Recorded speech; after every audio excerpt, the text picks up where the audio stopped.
Welcome to Basic Business AI. If I can learn how to talk, a podcast dedicated to simple AI strategies for businesses who don't want to get an advanced tech degree or hire some marketing bro. I'm your host, Josh Thomas. You can find me on all social media at JT Literally. We bring on regular business owners like you, like me, to discuss practical strategies, ideas, and perspectives about AI without getting too far into the weeds of tech. BBAI is sponsored by Anabots. We build AI with heart. Our trained AI sales and support assistants work 24/7 to increase sales, reduce costs, and free up your time so you can focus on growing your business. If you want to install a 24/7 near human sales and support team in your business, go to anabots.ai to learn more. We do have low cost options to fit any budget. Once more, that's anabots.ai. Today's guest, Mr. Chris Doelle, futurist, consultant, speaker, AI and automation strategist, 19-year podcasting expert, chief AI officer, author, speaker, game designer, Texas high school football historian. He is the ultimate amalgamation of the pure Texan, Mr. Chris Doelle, a man that I admire because he has recorded what, 5,000 podcasts at this point in your Oh, life? it's over 10,000 now. 10,000 Yeah. podcasts. I like to brag when I go out and tell people I had another podcast I ran called How to Lose Money. We did 238 episodes. I got another one called The Do Zone that's coming up on 250 here at the end of the year. We just started a third podcast called Basic Business AI, and we've cranked out like 30 episodes of that. I'm like, yeah, man, I got it going on. And then I remember my friend Chris. Well, that doesn't mean anything. The bio said 19 years. It's actually 20 this month. So, Ow. you divide that amongst 20 years, that's a lot of time to put out a lot of Indeed, content. it is. And I want you to tell the story real quick. Now, this is an AI podcast, and I promise we'll get into AI in a minute. But of course, I remember very vividly it is you were either the fourth or fifth person to ever do a podcast, depending on who you talk to. Right, right. I So, think it's fifth or sixth. okay. But thank you for bumping it up. Yeah, so tell us just really quick, tell us that story. You're like the fifth or sixth person to ever do a Right. podcast. Well, I happen to know some of the guys who invented it and knew them online. So, we were communicating back in the internet radio days before podcasting became a thing. And and so just saw what they were doing. We exchanged tons of emails and message board content, and I thought, hey, I'm going to try this thing out with my big passion, Texas high school football. So I launched Lone Star Gridiron, and that one's still going. And now actually that site puts out about 30 episodes a week during the football seasons. Woo! Yeah. That's intense, man. Yes. That is awesome. And so, a question that I ask every single guest as they come on here is I want to know from your perspective, how is AI reshaping the future of your industry? And it can be Texas high school football, if you want to talk about that. It can Mhm. be podcasting. You go in a lot of different directions. Yeah. Where do you feel like AI is really reshaping the most? Everywhere, and I know that's kind of a lame answer, but it is. I find that if you're in an information field, if you're doing anything with information, I think the study I saw said that AI can help reduce your work by about 30%, which makes you more productive. Now, if you're a small business, that doesn't mean you can fire a whole bunch of people because everybody's chief cook and bottle washer, right? So they're doing all kinds of things. But if you're at a big business, that's when the big layoffs are coming, is because you have 300 people doing the same thing. 100 of them need to find new gigs. Uh, but I'm seeing it in podcasting. I'm seeing it with the transcription of show notes and things like that. I do a podcast for a professor at the University of Texas. He doesn't like talking all day because he speaks all day in class. He speaks on the weekends as a pastor. He is a public speaker that goes around the country speaking, and he's like, I'm tired of talking. So we trained AI on his voice, and he just sends me a script.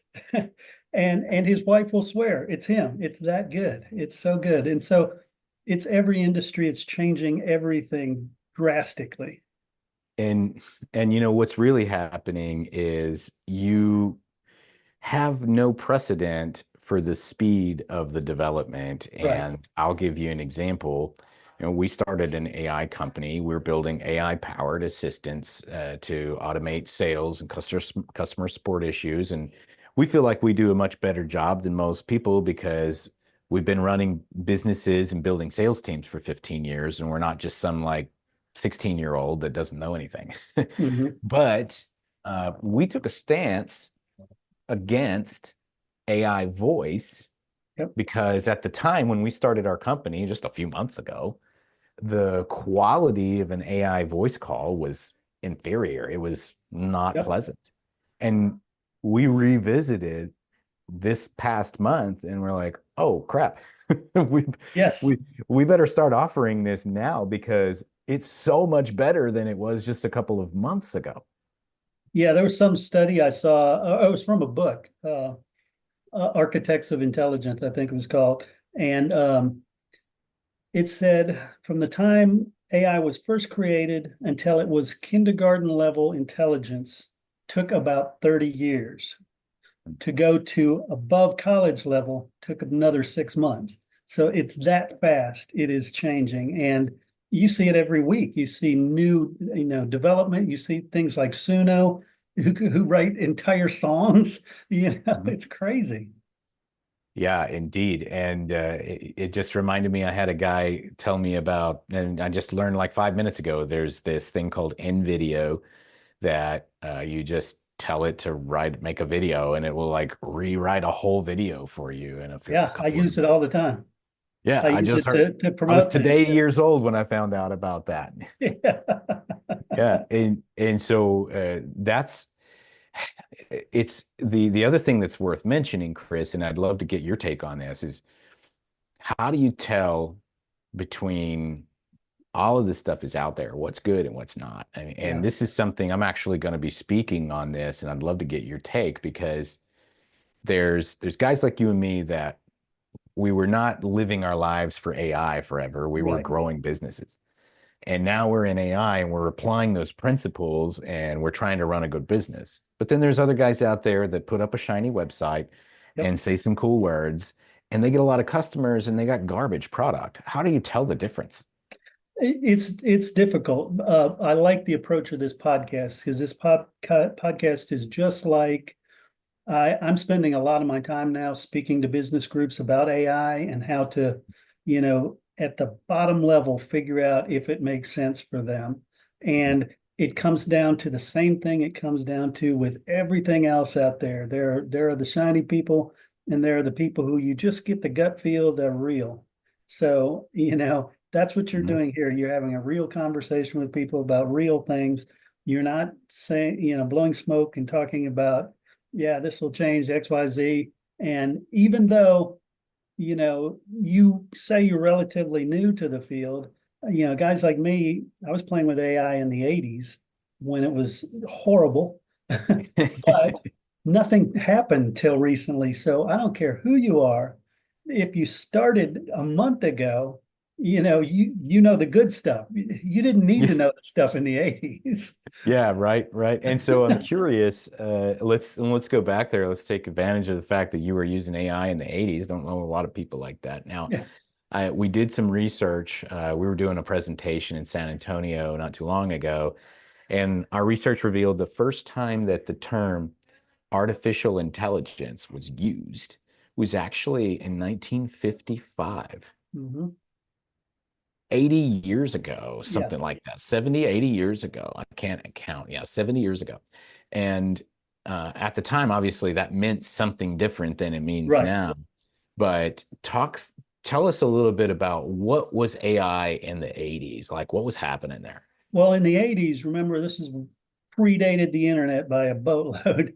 Mhm. But the ARPANET was there, which was the Defense Department had set up this internetwork between universities and government offices. And so that's where I ran into it. I was at college on a mainframe, green screen or a black screen with the green text, and you're just typing. And I was interacting with a program called Eliza. And it was, like I said, the first real, real AI. And it was actually promoted as an AI, but it was more like a counselor than anything. So you'd just type things and it would type it back. And it was so stupid. I mean, it was ridiculously dumb, but it Yeah. was cool because it could remember something for a few minutes. Give us give us an example of a conversation you were having with Eliza back in the 80s. Gosh, it was just it she had no knowledge of the world or anything other than, you know, I would say, "Hey, how's it going?" And she would say something like, "It's pretty good. How are things with you?" And then when you'd say something like, "Oh, class today was horrible, and I've got this thing tonight." "Oh, tell me about class today." So it could literally it had a memory of a goldfish. So 2 sentences later, it had no clue you had a class today. Like, oh yeah, hello, hi, I'm Dory. Right. That's Yeah. funny, man. Yeah. Yeah. That's awesome. It got boring really fast. Yeah, yeah, yeah. So, uh, and one thing that I know is really important to you is you've always been on the cutting edge of technology. And you and I go back, we don't hang out a lot, but Right. we go back 10, 15 years. And you've always been that guy that's like a little bit ahead of everybody else in the room. And so if there's somebody here right now, the way I like to describe our audience is, let's say there's 100 people in a room and there's a guy on the stage talking, Yeah. and the guy on the stage talking is AI. And there's 20 people that are like crowding the front of the stage. Those are the people that are using AI. And then there's like those weird like 5 or 10 wackos that are like trying to climb up on the stage and like touch the robe. Those are your fanatics. And then there's everybody else who's kind of like in the back. There's a couple of ladies like that are just going to the bathroom. There's a guy at the water cooler. There's 4 or 5 people at the bar. And they're like curious about what's going on Yeah. stage, but they don't want to get too close because they don't want to feel stupid. That's that's our guys. Yeah. Right? Those are the people that we really want to serve because that's the majority. And honestly, it's coming.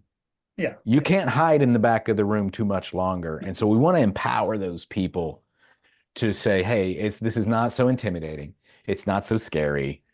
What are some tools that you, in your perspective, can arm these guys with so Yeah. that they can actually embrace AI and get ahead of the curve instead of being behind at this time? Yeah. I think two things. One, get on Chat GPT, get on Clyde, get on any one of those. Pick one, it doesn't matter. And play with it. You cannot break it. So learn how it interacts. And that alone will do more than any amount of going to seminars. Uh, but two, you mentioned bots. There are some amazing bots out there. And in fact, I've helped a couple nonprofits install some bots that are specifically written or created for writing grants. And they actually go out, they research the grants, tell you which grants apply to you, and then they will learn from your previous grants who you are and what you do, and they'll write the darn grant for you. And and instead of giving a grant writer 20 to 25% of the grant award, it's saving them tens of thousands of dollars often, and weeks of work. So you get with somebody like myself, reach out to me. We have a free strategy call. I'll talk about at the end, and we'll figure out where that low hanging fruit is, and figure out what it is you need to get a early case win out of AI, and just kind of feel it. And that's really the key is if you can do one thing and get one outcome, one result, a Yeah. lot of times that's the charge we need to go in and do the next thing. And one thing, Chris, I think that you're saying is you don't necessarily have to become an AI expert. No. that's not essential. There are people that are good at that. Like me personally, I suck at math. My taxes are always a mess. And I will never be good at that, but I have to do it. And so Yep. I hire an accountant. Yep. You know, you may not ever be good at AI and you may never want to be good at AI, but that's fine because there's plenty of other people that have invested their time and energy like Yeah. Chris. So Chris, tell us a little bit more about what it is that you specifically do and how people can connect with you.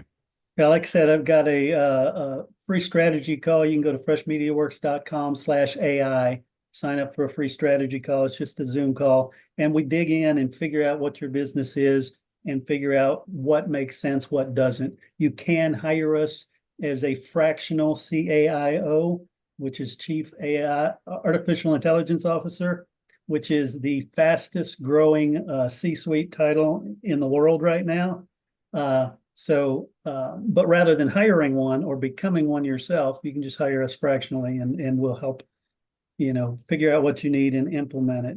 But we also have some great tools we can share as far as if you wanted to become trained and become, increase your resume or improve it.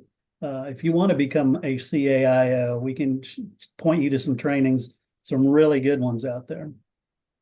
Awesome. Hey, we're going to wrap from here. Thanks to our guest, Chris Doelle, for joining us for practical conversation about AI and its potential for business, and also for the trip down memory lane to Eliza in the 80s. Hey, you can learn more about what Chris does by visiting his website, freshmediaworks.com. If you run a business of any size and you have some ideas or strategies around the topic of AI, we'd love to have you on a future episode as well. We do interview business owners of all levels of experience and exposure to AI so we can represent all voices, especially those 80 to 90% of us in the back of the room who are kind of curious about it, but not trying to be tech geniuses. So you can apply for a future episode by going to basicbusinessai.com. And one more time, if you want to install a 24/7 AI sales and support team that actually has a heart, for less than 10% of the cost of a single employee, get yourself an Anabot. You can learn more by going to anabots.ai. We'll see you next time here on Basic Business AI. And by the way, if you like this episode, tell your friends. See you later.